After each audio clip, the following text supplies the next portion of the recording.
Hi everybody, and a really warm welcome to this 30-minute masterclass. And our aim for today is really to give you a better sense of what we mean when we talk about mental health and well-being, and importantly, to think about how we measure it.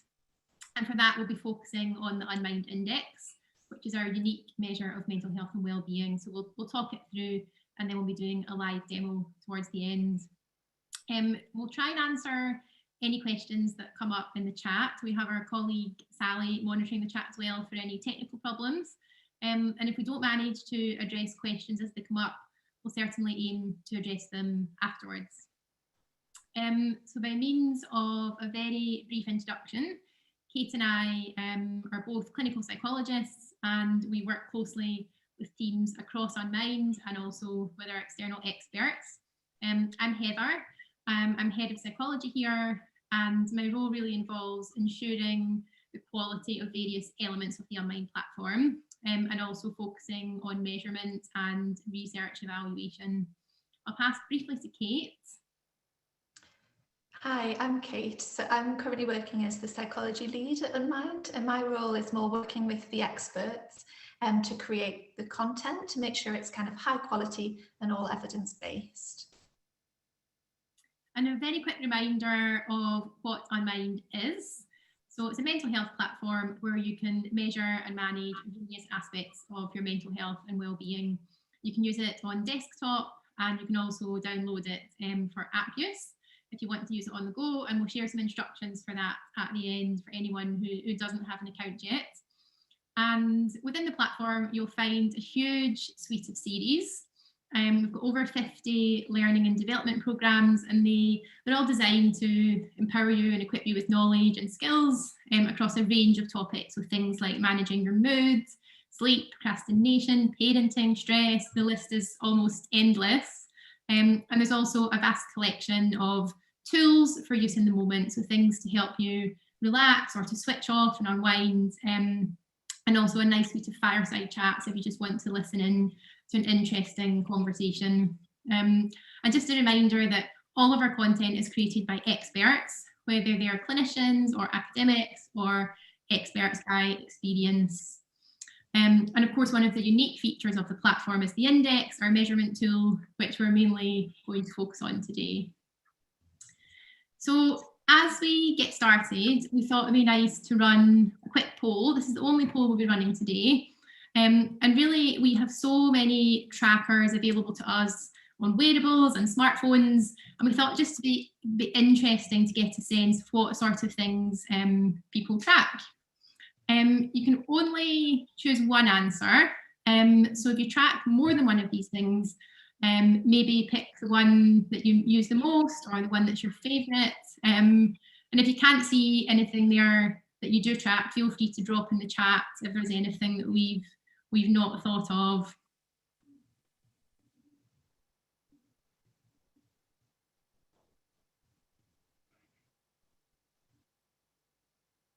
So lots of responses coming in. We'll just give it maybe, I don't know, 10 more seconds.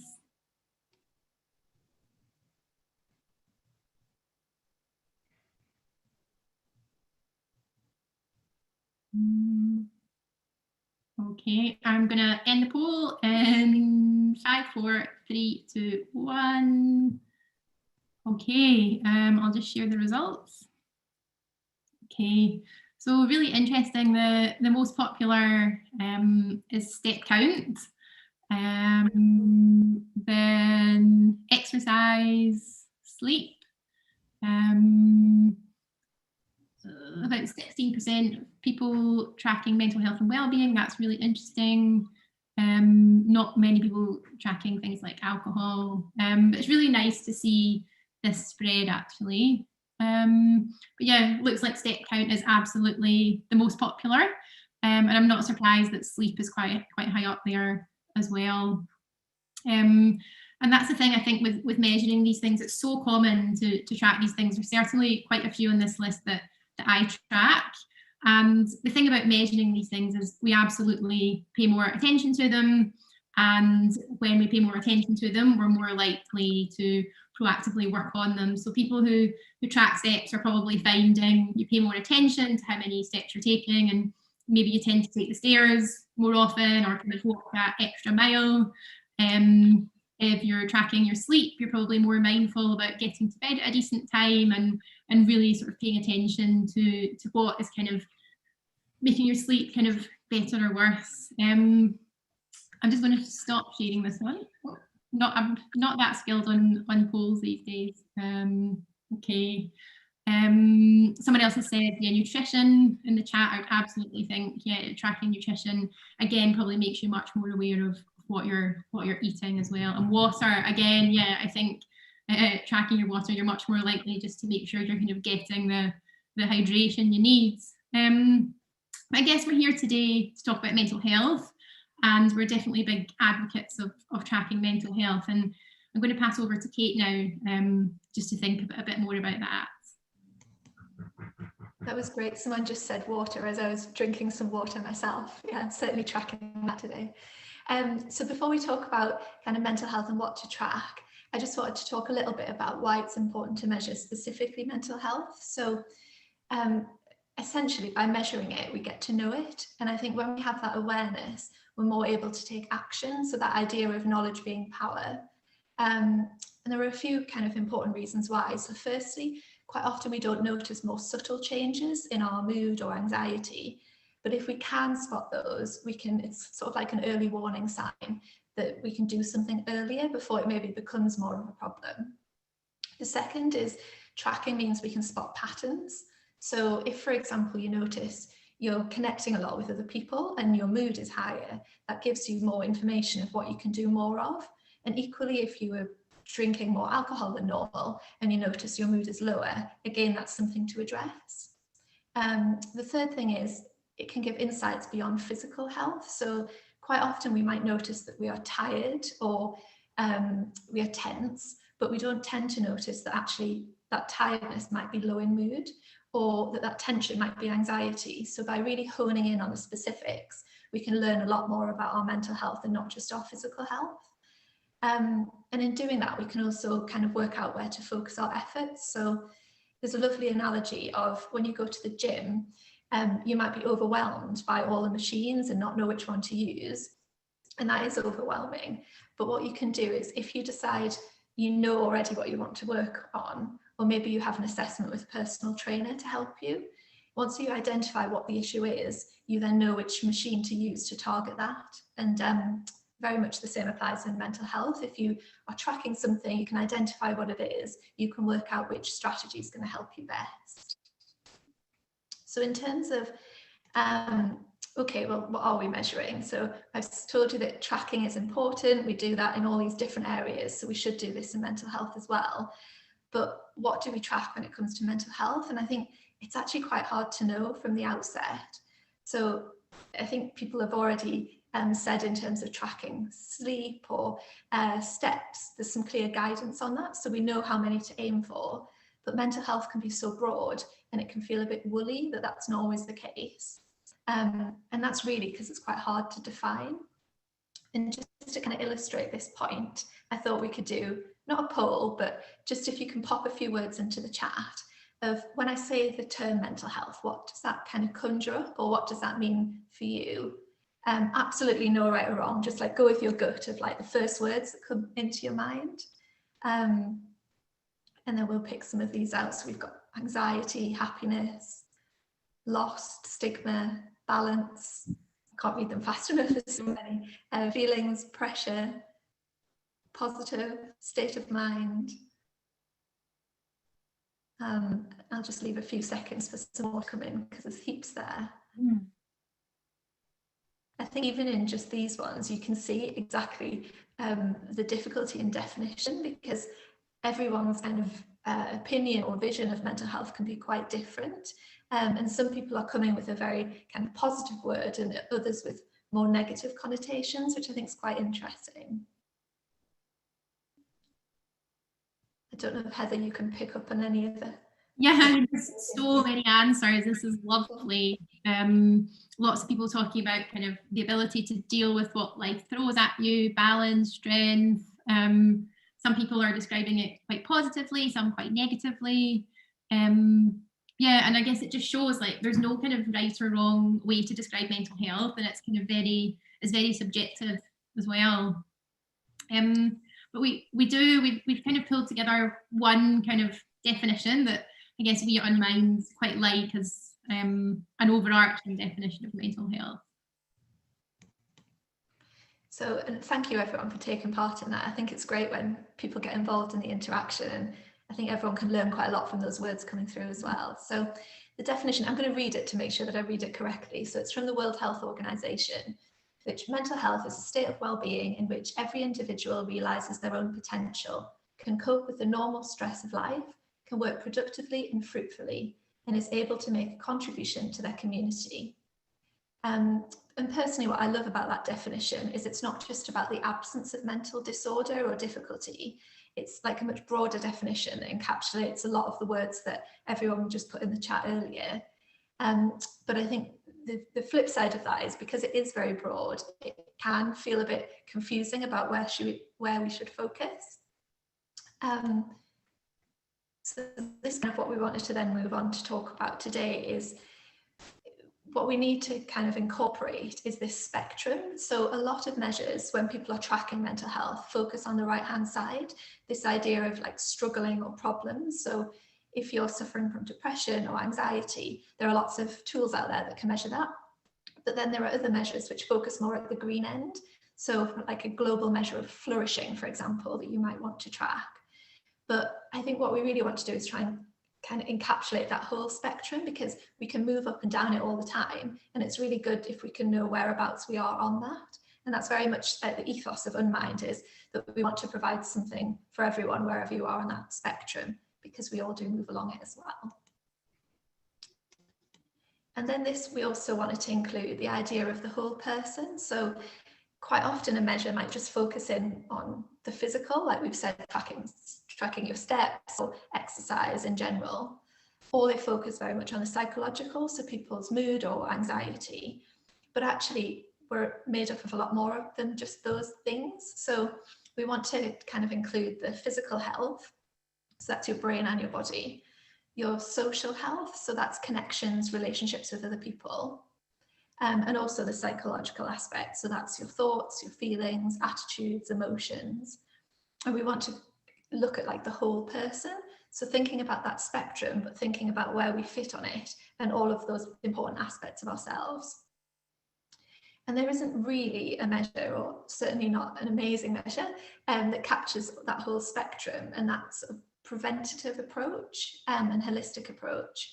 So Unmind cleverly came across as the idea of designing a measure to kind of fit that purpose, because if it's not out there, we kind of need to create that one, and it was a real gap on the platform. So Heather's going to talk a bit more now about how she went about that, because that was before my time. So over to Heather. Thanks, Kate. Yeah, so as Kate says, we wanted a measure that really encompassed all areas of the whole person, but also acknowledging the fact that our mental health isn't static and we're all moving along that spectrum. So yeah, we set to work on creating the Unmind Index, because we just felt there wasn't really a measure out there that kind of ticked all those boxes for us. And just to explain a little bit about what went into creating the index, because I guess what you see on the platform is a bunch of questions, but actually it's in creating a measure like that, it's really not as simple as just kind of coming up with the questions. It's a really lengthy process involving lots of stages and lots of different experts. So I won't go into loads and loads of detail, because you can find this out elsewhere. But essentially, we sort of created this bank of questions that we thought captured the kind of construct of mental health and well-being. And then we shared these questions with 6 expert psychologists who rated every question on how well they thought each question kind of captured the constructs we were trying to measure. Then we kind of pooled all their ratings, meaning we gave each question its own score. So we're able to take only the kind of strongest questions forward into the next round. We then asked approximately 1,000 volunteers to answer each of these questions, and alongside that answer a kind of selection of existing questionnaires that measure specific aspects of mental health and well-being. Then next came some quite complex data analysis, when we distilled all the questions down and grouped them into clusters, or in statistical terms we call them factors. And we ended up with 7 factors, each tapping into a different aspect of mental health and well-being.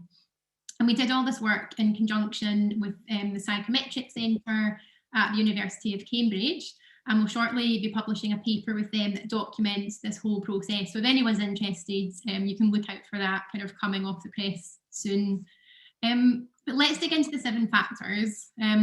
So each of these areas is important in its own right, but each one also makes its own contribution to this overall kind of mental health and well-being. And we know that identifying areas for improvement within these sort of 7 constructs, we can really work on boosting our overall mental health and well-being. I'll just briefly go over kind of what each of these constructs measures, and then we'll go on to see what it looks like in action. So we start with happiness. It captures things like our mood, how much enjoyment we're getting from our day-to-day activities, and also how motivated we feel. And of course, our mood will vary from day to day and week to week, but by noticing how your mood is varying, it can be really, really helpful. So if you can see that maybe your mood's been low for a while, or you're aware of a sudden sort of drop or change, it means you can then take action to lift it or to stop it further depleting. Next is sleep, which probably doesn't really need much explanation, but it's probably just worth calling out that sleep and mental health are kind of inextricably linked.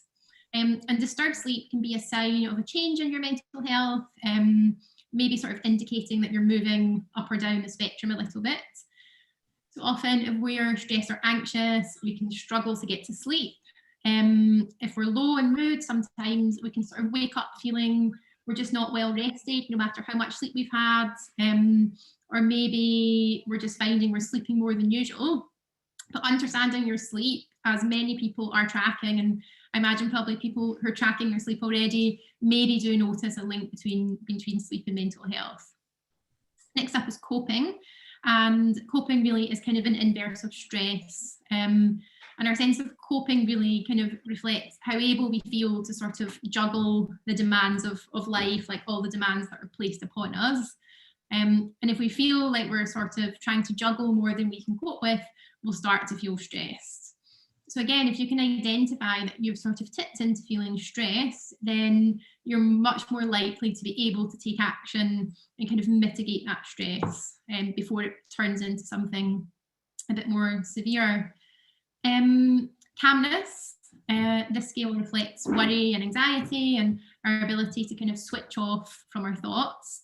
And again, it's just really helpful to tune into this because anxiety is something that can be really easily managed before it has a detrimental impact on other areas of our lives. Health, so this captures the kind of biological, physical area of that whole person. And this scale really taps into our physical health and how it's impacting our day-to-day functioning. And again, we know that just like sleep, that physical and mental health, they don't exist in isolation, they're very closely intertwined. So by paying enough attention to your relationship with your physical wellness, it can also help your mental wellness. Penultimate one is connection, and this captures the social element of the whole person. And with this, like, we know it's not the number of relationships we have in our lives, it's much more about the quality, and that the quality of relationships really can link to our mental health. So we're capturing here kind of how valued we feel and whether we have warm and trusting relationships in our lives. And if that's not the case, it's absolutely something that can be nurtured. Finally, we have fulfillment, which is probably the broadest scale. It taps into things like feeling cheerful day to day, feeling like you're growing as a person, and generally really how fulfilled you're feeling in your life. And it's really tapping into that thriving end of the mental health spectrum that Kate talked about. So the sort of facets that psychologists often describe as thriving or flourishing. So there are the 7 areas in a nutshell that kind of make up the whole person from an Unmind point of view. And for anyone using Unmind, you can use these 7 areas as a guide to help see where to focus on your Unmind journey. So we're going to take a look at the index in practice now. So we'll switch to Kate's screen if we can, and look at the platform. So hopefully this goes without a hitch, but bear with us. Can you see it now? Yes, we can. Perfect. Excellent. So we're on the homepage of the Unmind platform. There's a couple of ways to navigate to the index. So you can type index into the chatbot here, the homepage, or you can navigate to the top right into insights and go through that way. And here you can see, because this is a demo account, Kate's never completed an index and her insights page is looking quite empty. But if you click on completing an index, this is what you see. So we recommend you complete an index every 2 to 4 weeks for maximum insight. If you happen to have completed an index within the last 2 weeks, you'll notice that it's kind of locked until it's time to complete a new one.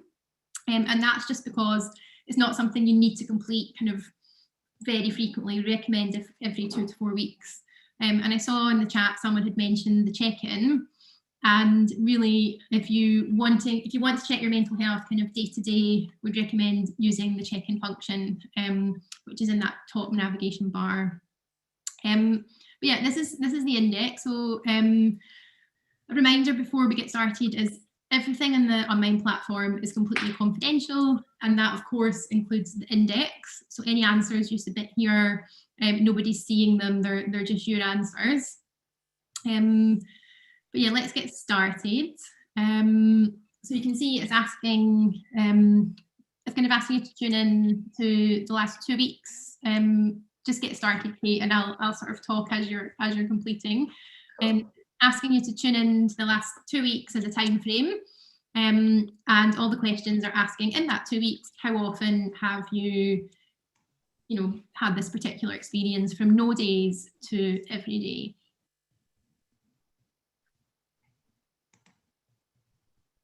And I'd say, like, we can estimate the index takes about 2 or 3 minutes to complete. I think Kate's probably doing it a little bit faster just for the sake of the demo, which is brilliant, because we want to get to the juicy bit with the insights. I was just thinking that as I'm doing it, my sleep hasn't been that great and I've been a bit tense. So sense of accomplishment, yes. Restless on edge, no, not really. Feeling down or sad, not really. Dwelling on things that have gone wrong, don't think so.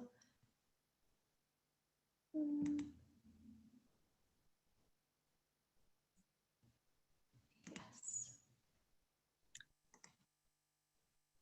I think for the sake of time, let's just let's rush these last few questions and we'll see where we get to.